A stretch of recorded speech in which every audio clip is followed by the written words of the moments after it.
ration card থকা পৰিয়াললৈ সুখবৰ দিলে মুখ্যমন্ত্ৰীয়ে 10 ডিচেম্বৰৰ চাউলৰ লগতে দিব দাইল চেনি নিমখ খদিয়াত মুখ্যমন্ত্ৰীৰ উদ্যমিতা আঁচনিৰ ধন বিতৰণ কৰি ঘোষণা কৰিলে মুখ্যমন্ত্ৰীয়ে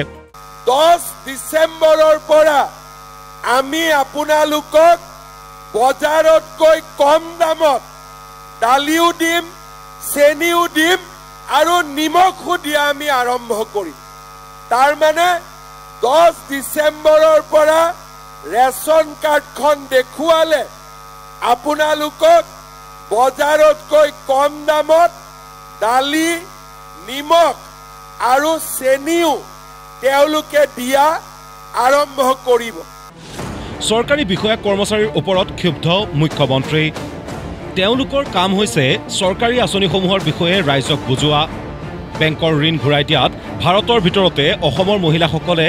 অভিলেখ ৰচা বুলিও ক'লে মুখ্যমন্ত্ৰীয়ে আমাৰ অফিচাৰসকলে আঁচনিটো বুজাই দিওঁতে কবাত নহয় কবাত খেলি মেলি কৰিছে কোনবাই কয় গছ পুলি ৰুলো টকা পোৱা নাই কোনবাই কয় টকাটো লৈ গৈ মোবাইল কিনিম সেইটো উদ্দেশ্য নহয় উদ্দেশ্য হ'ল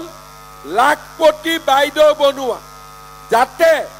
ঘৰত আপোনালোকক সন্মানৰ চকুৰে চাই ঘৰৰ অৰ্থনীতিত আপোনালোকে সহায় কৰিব পাৰে আৰু পৰিয়ালটোত আপোনালোকৰ এটা নতুন সন্মান সৃষ্টি হয়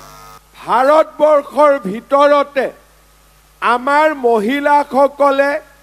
অভিলেখ কৰিছে যে বেংকৰ পৰা 100 টকা লোন লৈ 99 জন মহিলাই বেংকক টকা উভতাই দিছে কৰবাত 1% মহিলাইহে বেংকক টকা উভতাই দিয়া নাই আৰু তাৰ কাৰণেই আজি সমগ্ৰ ভাৰততে অসমৰ মহিলা গোটসমূহৰ নাম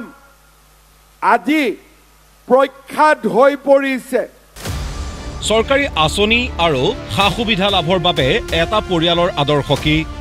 সন্তান কিমান হ'ব লাগে সেই সন্দৰ্ভত ভাষণত মুখ্যমন্ত্ৰীয়ে জনালে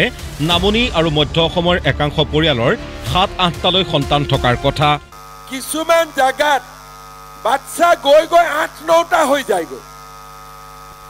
আমাৰ নামনি অসমত বিভিন্ন জাগা আছে কিমানটা বাচ্চা আছে বাইদেউ আৰম্ভ কৰে 6টাৰ পৰা আৰু খুদিলে কয় যে কি কৰিম আৰু আল্লাই দি দিলে তেতিয়া মই তেওঁলোকক ধেমালিতে খুদু যে আল্লাহ ঘৰত আহি বাচ্চা দি থৈ গ'ল নেকি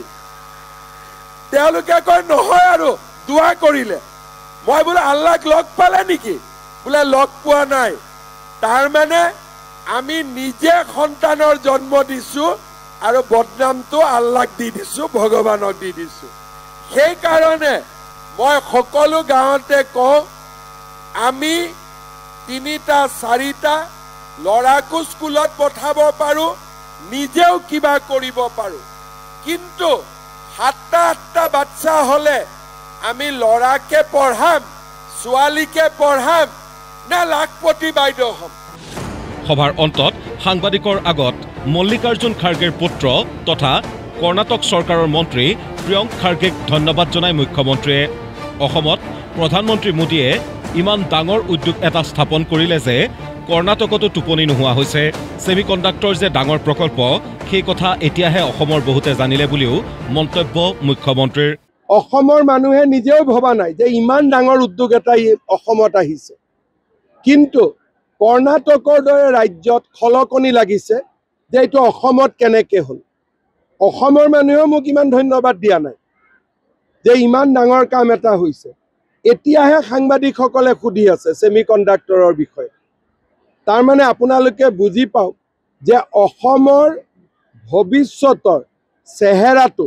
যোৱা 5টা বছৰত আমি কিমান পৰিৱৰ্তন কৰিব পাৰিলো